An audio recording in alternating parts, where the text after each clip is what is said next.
So bengithi ngikutshele Siphawu ukuthi kunzima nje ukuthi ufuna ukuvela ekhaya lokho ngeke kwazi ukwenzeka ngoba vele ekhaya nginomuntu. Kahle ngisenkingeni ndawo zonke vele manje.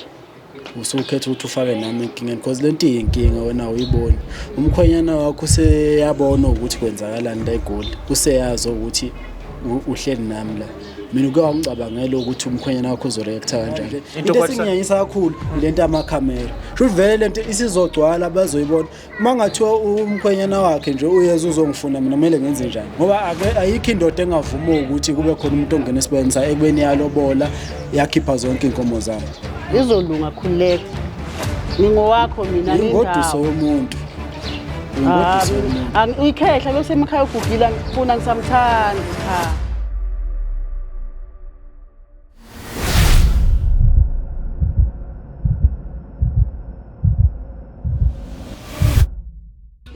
Hey yo, with your boy Am. It is what it is before it was what it was. This is Save My Relationship brought to you by Spread Inc. Entertainment. On today's episode, ngizobangiphethe uJabulile bringing uSiphamandla. Let's get into it. Sanibonani, igama lami nguJabulile. Ngize la ku Save My Relationship ngizoconfessa kubhuti engihlala naye lana.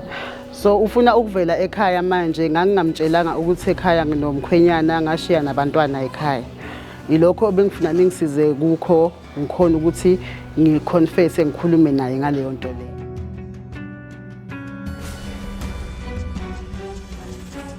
Hey yo, with your boy Am. It is what it is before it was what it was. As I said to you guys earlier on, ngizobangiphethe uJabulile nomuntu wakhe uSiphamandla, right? Ngiyaphila futhi kunjani? Ngiyaphila. Sis right? Ngiyaphila kanjani futhi? Ngi right. Yini ngathi ispirit sakho asikho lapha kwamele sibe khona. Kunzima nyana. Kunzima nyana. Ya kunzima. Ngizoconfessa into engazi ukuthi ngizoyiqala ngapha because sekuyisikhathi eside ngisaba ukumtshela uSipha ukuthi nginenkinga emakhaya. Ngifikela eGoli ngokuzosebenza. Akazi ukuthi nginabantwana ekhaya. Akazi ukuthi nginomkhwenyana ekhaya. So bengithi ngikutshele Siphawu ukuthi kunzima nje ukuthi ufuna ukuvela ekhaya lokho ngeke kwazi ukwenzeka ngoba vele ekhaya nginomuntu. Ingakho letha amakhamera ubufuna ukuthi sikhulume kumakhamera lento engabe sihlale phansi siyikhuluma endlini. Bengisaba amasendi maybe ungangiactela maybe ugcina ungenza into embi so bengisaba ukuthi ngikutshelise sobabili endlini. Wakhetha ukuthi letha amakhamera. Ngiyaxolisa for lokho but ichoice bengingenayo njengamanje. Ngiyakuzwa ke kwamakhamera ke. Emva lesi isikhathi esingaka sesihleli ndawonye. Yini into enza ukuthi ugcina uzovela namhlanje ukuthi unomkhwenyana ekhaya, unengane ekhaya. Emva sonke lesi sikhathi ubungasho ngani saqala lento. Bengisaba. Bengekho lula angifuni ukuqamba manga. Manje njengoba uletha amakhamera uyayibona kumkhwenyana wakho lento. Uthi akenzeni Kahle ngisenkingeni ndawo zonke vele manje. Usukhetha ukuthi ufake nami enkingeni because lento iyinkinga wena uyibona. Umkhwenyana wakho useyabona ukuthi kwenzakalani la eGoli. Useyazi ukuthi uhleli nami la. Mina uke wangicabangela ukuthi umkhwenyana wakho uzoreacta kanjani. Ngicabangile kodwa yazi into ingehlele nje nami angangazi ukuthi ngizokwenza njani. Yabo njengamanje ngisenkingeni enkulu ngicela uunderstand lokho yabona manje ngisenkingeni nasekhaya ngazi ngizothini. Yazi lento kibe inkinga ukube sihlale phansi sakhuluma. Wakhetha ukuletha amakhamera. Okusho ukuthi mina nawe yithi abantu sesenkingeni manje. Ngiyakwazi nawe nolaka endlini kuzongenzeni into. Bengeke ngikhona ukukhuluma endlini. Ayi bengeke. Unolaka uyazazi. Ayikho into engakhulumeki. Into yonakele iyakhulumeka ngomlomo. Yebo khona kumanje iyangicasula lento ngoba isivela kanje. Kodwa endlini ube besokabili besokwazi ukuthi sikhulume sibonisane bese sazi ukuthi eyiphi into esizosisa phambili. Manje mayisenza kanje into esingiyanyisa kakhulu lento amakhamera. Sho vele lento isizogcwala bazoyibona. Mangathiwa umkhwenyana wakhe nje uyeza uzongifuna mina kumele ngenze njani. Ngiyayizwa into khala. Mina sengihleli manje ngilindele impi manje. Ngoba ayikho indoda engavuma ukuthi kube khona umuntu ongena esibenza ekubeni yalobola yakhipha zonke inkomo zami. Futhi manje nami sengisenkingeni sekumele ngilinde umuntu ozongilwisa manje. Mhlawumbe usifuna isithembu. Asikho ke samadoda mfowethu. socala ngaye ngithi asikho esamadoda ngizoma nje ngalela ukuthi esamadoda asikho ngoba unomkhwenyana yena usekuvezile mina vele into ebese ngiyihlelile ukuthi ngizoyovela kubo kodwa ngoba useyaveza ukuthi unomkhwenyana kulungile uzoqhubeka naye ukuze nami ngazi ukuthi ngiyayiphephisa ngakulolo lamuhla ngothi isithembu samadoda asikho. nijole for how long nosisi? Usisi ngihlale naye u6 years manje. 6 years. Nihlala nonke? Hlala sonke endlini. Bonga suspect ukuthi unabantwana ekhaya into ezinjalo? Bewenzeka ngicabanga kodwa ngibe nalento ukuthi hayi mawukuthi ngempela lento kuyinto ekhona uzongivezela yena uyabo. Bese ngihlenga lokuthi hayi mawukuthi ikhona vele uzongivezela kodwa nami nginakho lokho ukuthi yabo into maye ngayicabanga kusokuyinto vele yenzaka kodwa ngangathini ngathi hayi angeke ngamhambeli phambili ake kufike yena entshe ukuthi kunento kanje ukuze nami uzokwazi ukuthi ngikhululeke. Manje uzizwa njani ngoba seyakutshela indaba yakhona kade uyicabanga? Mfowethu mina lento into esingicasula kakhulu ukuthi lento isingena abantu bamakhamera lento vele izohamba ihamba igcina ifikile kumkhwenyana kaSisi uyabo. Sishayizwa into akhala ngayo. Hayi ngizwa kakhulu futhi ngiyayizwa futhi ngiyayizwa ukuthi akhulumanga naye endlini wena vele wathatha indaba yakhona wayiletha la ukuthi azobukelwa abantu into emkwatisayo leyo ubhuti. Sipha mina angusoli ngokukwata kwakho kufanele ukwade vele kumele uthukuthele ngoba uthukuthele ngakhona kufanele vele iphutha lingakimi ngiyavuma nginephutha ukuthi ngingakutsheli from the start ukuthi ngiphila impiloni kwenzakalana emumva ngishiyeni bekumele ngikutshele masiqala ukuhlangana ukuthi nginomuntu nginabantwana. Oh okay mina ngisekuthenini usuyenzile lento nakho uyayenza ucabangeni emva kwalento le ucabanga ukuthi uyenze uswilo namuhla yini ekwenza ukuthi ufike umtshele namhlanje lento le ukumvimba manje ukuthi angasayi ekhaya. Yebo kuwe bonga namkhwenyana lekhaya bozoyivumela into bengizovuma ngoba ngiyamthanda aninabantwana nosipha nabo abantwana sipha unabantwana asinosisi sinabo abantwana mara owakho kodwa ukhona umntwana ongaphandle uyazi usisi uyazi abakhe nje kuphela ongabazi abakhe njalo abaveza manje ngingabazi. Wabo ngamtsheli yonke le 6 years ukuthi unabantwana ekhaya? Bengisaba nokuthi phela mina nangokweminyaka ngimdala kunaye nakubo bezomjaja uyabona. Abokuningi nje benguvikela nefamily yakhe kanjalo ukuthi hey bazothe lo gogo lofika nezingane ezintathu kumntwana wakithi ini yabona nje bengithi ngiyayiprotect kanti sengenza iphutha elikhulu ngalokho. Bozomthatha usisi kube beyakutshela ukuthi unabantwana abawu3?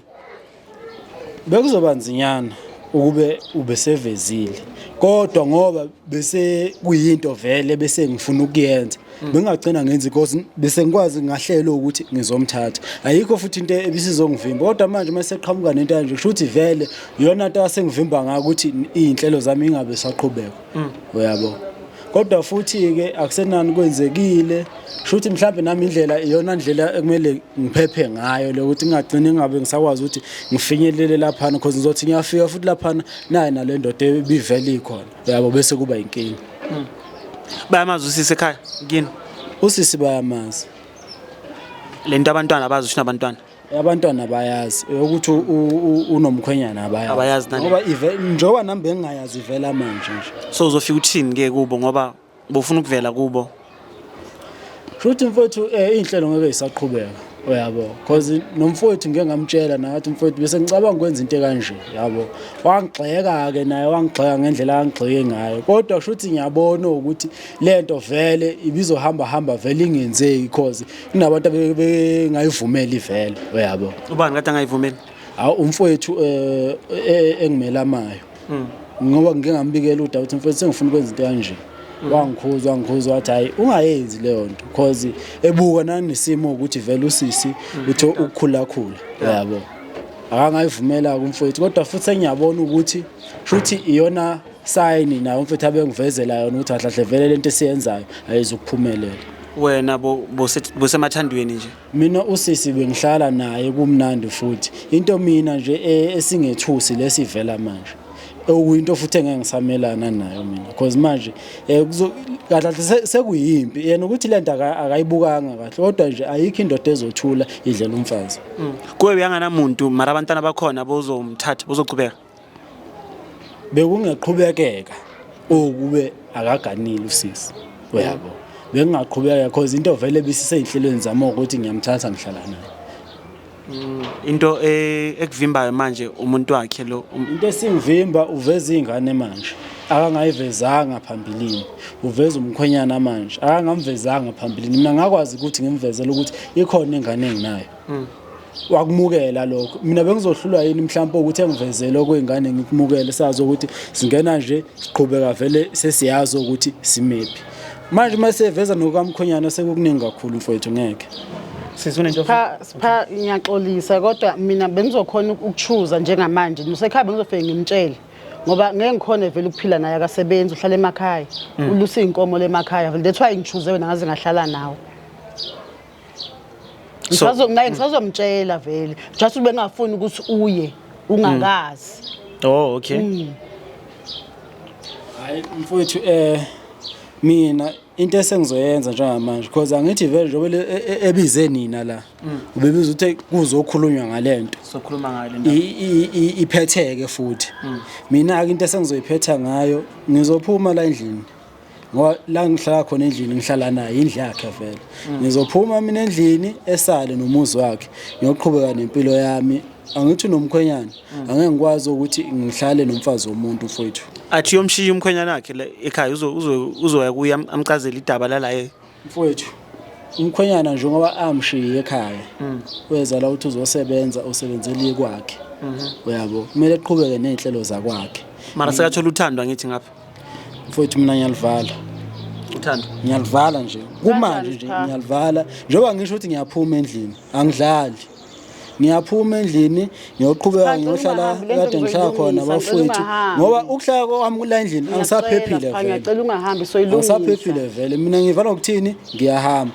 qedi ngeke futhi engivimbe mfowethu angithi ubize nini ukuthi kuzokhulunywa lento mina ngiyanitshela ke njengabantu akafike nani mina lento ngiyayivala ayikho into esengizoyenza ephathelene naye okay yeah into ephathelene naye ayikho into engizoyenza sengiyahamba mina Sipha ngiyaxolisa ngizoyilungisa